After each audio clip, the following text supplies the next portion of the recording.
Hey guys, welcome to Film Files. My name is Sid, and today I'm going to talk about the independent film How to Blow Up a Pipeline. Let me start with the first scene of the film, where the character walks to the car. I can hear the sound design, the Foley, and when I say Foley, I mean footsteps, I mean character interacting with car doors, sounds like that.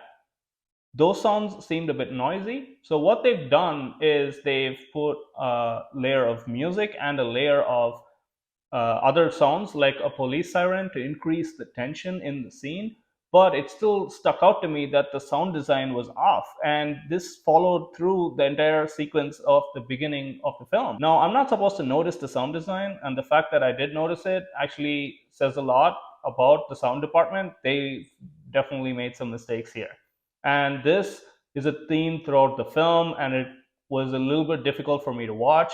And this is really what separates student films or independent films from the studio films. It's not the video, it's not how good the film looks, but it's how good the film sounds. It makes a very, very big difference in the user experience or the audience experience. That being said, the background score really helped the film. It really suited it. It was an electronic music that they used to create tension and also to create mystery. It felt like the characters would listen to this kind of music since the characters were a bit younger. So that was clearly working. The downside of this was that every time the director wanted us to feel something was coming or something was tense, they just went back to the score, and they had overused the score, which I definitely don't like in films. You're supposed to let the visuals create the tension, not so much the sound. The sound can be an addition to the tension that is created by the scene, but here the scene wasn't as tense as the music was, so there was a little bit of a mismatch. What did work was the production design. The film looked real and gritty. Even the makeshift chemical lab looked like these characters would have created that lab. It looked really good. The way the film was shot handheld and the lighting was very minimal. It felt like they just wanted this scene to play out and didn't want to affect it by stylizing the frame. And that really, really works for this film because it feels like these characters are really going to this location to perform these acts. It almost feels like a documentary in a way, which is great. It really works for the film. I can appreciate the film for not being formulaic. They didn't follow the format of a ragtag group team of members come together and perform a heist. In this case, they bomb a pipeline. But instead of following that format, they did a lot of back and forth between flashbacks and real time and tried to create tension in the real time scenes. I'm not a big fan of flashbacks, but this film is about 25 to 30% flashbacks. The flashbacks clearly serve a purpose.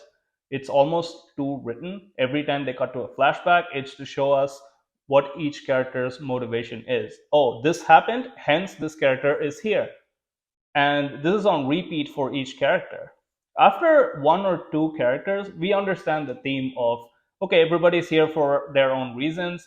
Let's develop their character and their personality more, but instead it's more about their backstory being developed to exactly suit this film. So in that way, the characters were underdeveloped, even though each of them had flashbacks and each of them are being given their own storyline. It didn't really gel to create an entire person. It didn't do that.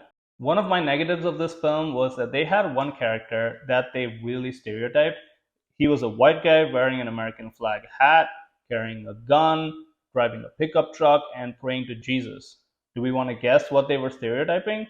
I don't understand if they were trying to covet the Republican vote or just make this feel like, oh, this is not a hippie movie. And to reiterate this, in case that was too subtle, they also have the other characters make fun of this character for listening to country music and carrying a gun.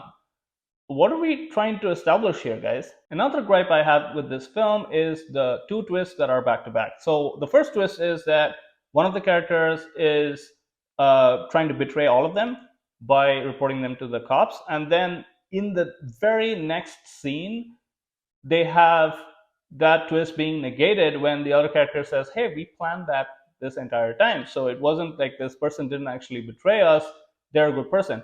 But if you were going to do that in the next scene, then why do the twist in the first scene? It didn't give the audience enough time to sit on the twist and observe the ramifications or feel the effects. They let us out right away by just saying, hey, yeah, that was planned, don't worry about it, it's all good.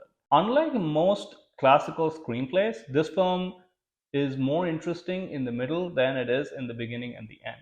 The beginning, first 10 minutes, is just a montage of different people arriving to this location. How do they do this? One person drives a car, one person drives a truck, one person drives a van, one person comes in a bus.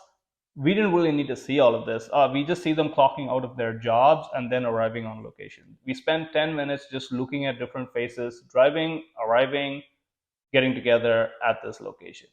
Not really required. And the ending, it felt like the ending was created to serve the entire purpose of the story. The ending was the reason the story exists, and it felt like everything was written so that this ending could happen. I'm not going to give away the ending, but you'll understand when you see it. Overall, I think this film is a good attempt. I don't understand why the critics loved it as much as they did and why it's as highly rated as it is. But for an indie film, it's pretty good. And I would say if you have some extra time, please do watch it. I would give this film a 3 out of 5 because it did a lot of things well. It tried to be different, and overall, it kind of succeeds in what it tries to do. Guys, do you want to go ahead and hit that like and subscribe buttons right there? I'm sure you can find it. Can you find it? Cool, thank you.